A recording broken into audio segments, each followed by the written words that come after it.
હું ધોરાજી નાગજી એએસઆઈ 8/2024 થી યુદ્ધ પોલીસમાં હું નોકરી કરું છું। જો નોકરી પર ગયા બાદ થરાદના પીએસઆઈ સીપી ચૌધરી સાહેબ કે જેમણે એવો આક્ષેપ મૂક્યો કે ભાઈ કોઈ જીનલ આહિરી નામની આઈડી ચાલે છે ને એમાં બધું ઇન્સ્ટાગ્રામ જે ચાલે છે એમાં ગુરાજી આ બધું કામ કરાવે છે। મારી પાસે માણસો મૂક્યા, મેં કીધું કે સાહેબ આ વસ્તુ હું કહી છું ને મારા મોબાઈલ લઈ જાઓ, તમને જે યોગ લાગે એ કરો, બાકી હું આવી મેટરમાં પડતો નથી, મને ઇન્સ્ટાગ્રામ આઈડી આવું બધું મને ચલાવતો આવડતું નથી। ત્યાર પછી આ આઈડીવાળા વિરુદ્ધમાં કંઈક 2-4 ગુના દાખલ થયા બનાસકાંઠા જિલ્લાના પોલીસ સ્ટેશનમાં। એના પછી એની ધરપકડ કરવામાં આવી। ધરપકડ કર્યા પછી મને 4/4/2025ના રોજ મને દિયોદર પોલીસ સ્ટેશનના દિયોદર એએસપી સાહેબ શ્રી માનકર સાહેબે ઓફિસે બોલાવેલો 4/4/2025ના રોજ। માનકર સાહેબને કીધું સાહેબ હું આ વસ્તુ કંઈ જાણતો નથી, ખાલી બનાવવા આવે છે, સીપી ચૌધરી સાહેબ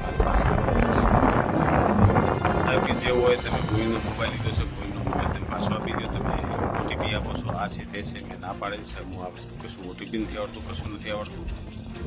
છતાં પણ સાહેબે કીધું કે તમારા હું મને સહકાર આપો છો। મેં સાહેબને કીધું સત્ય છે હું કહીશ। મારા મુદ્દે તો હું રિટર્ન નામદાર કોર્ટમાં ગયેલો, દીધું કોર્ટમાં મુદ્દત બતાવી પરત આવેલો, તો ફરી સાહેબને મળેલો, સાહેબને મારી સાચી આપીતી મેં વર્ણન કરેલી। એના પછી હું ત્યાં હાજર આરોપી ગોવિંદસિંહ સપુજી રાઠોડને મળેલો। કે મારું ખોટું નામ આવે છે, મને એસપી સાહેબે મારો વિડીયો બનાવ્યો છે કે તારે ભુરાજીનું નામ આપવાનું, બીજા કોઈનું નામ આપવાનું નહીં, અને બીજા 2-4 પોલીસ કર્મચારીનું નામ આપવાના આવું મને કહેલું। ગોવિંદસિંહે કૂદે હું ત્યાંથી પછી નીકળી ગયેલો। મારી મદદ બીમાર હોય એ દિવસે હું રજા ઉપર ગયેલો। તારીખ 6/6ના રોજ 6/4/2025ના રોજ મારા સગા શાળા ગુજરી જતા હું ગોલગામ ગયેલો, સાંજે પરત આવેલો। પરત આવ્યા પછી મારા પીએ સાહેબનો ફોન આવેલો કે ભાઈ તમને એસપી સાહેબ બોલાવ્યો છું મોબાઈલ સાથે, પછી મારા આવો બનાવ બન્યો છે, હું આવી શકું એમ નથી, એવું તો કાલે મારે ત્યાં લોકાચા જવાનું છે, હું ત્યાં જઈ પછી રિટર્ન આવીને સાહેબ ભાઈ જવું છે જશું, છતાં મારા મોબાઈલ લઈ જાઓ તો હું મોબાઈલ આપવા તૈયાર છું। સાહેબ કે સારું હું જે હશે તમને મેસેજ આપીશ, સાહેબ સાથે ચર્ચા કરી લઉં। એના પછી સાહેબનો ફોન આવ્યો, મોડા પછી મને વાયા ઘણા ફોન આવેલા કે તમે એસપી સાહેબને મળી લ્યો, આમ છે તેમ છે, તમને ગુનામ ગાલવામાં આવશે। મેં કીધું સાહેબ મેં કોઈ ગુનો કર્યો નથી, મને શું કરે આ રીતે ધમકાવો છો, ડરાવો છો। પછી હું જિંદગીથી હવે કંટાળી ગયો, કેનાલ ઉપર આવી ગયો છું। ભગવાન જે કરે, બનાસકાંઠા એસપી સાહેબ, થરાદના પીએસઆઈ સીપી ચૌધરી સાહેબ અને હિતેશભાઈ ચૌધરી પુષ્કર ત્રાસથી હું કંટાળી ગયો છું, એમના લીધે મારી મોત મંજૂર હશે, મોતને વાલું કરી લઈશ।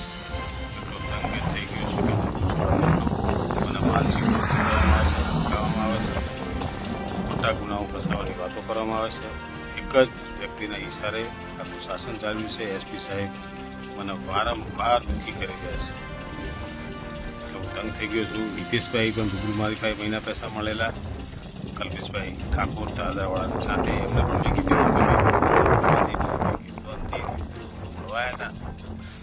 સારું તો મને જાણ તમે કંઈ નહીં, તમારું સોલ્વ થઈ ગયું, હું કહી દઈશ એસપી સાહેબને। છતાં જો મારી પાછળ પડી સીપી ચૌધરી સાહેબ, એસપી સાહેબ શ્રી મકવાણા સાહેબ અને હિતેશભાઈ પુષ્કર નવના ત્રાસથી હું કંટાળી મારું જીવન ગમે ત્યારે હું કહી દઈશ। જય હિન્દ, જય ભારત।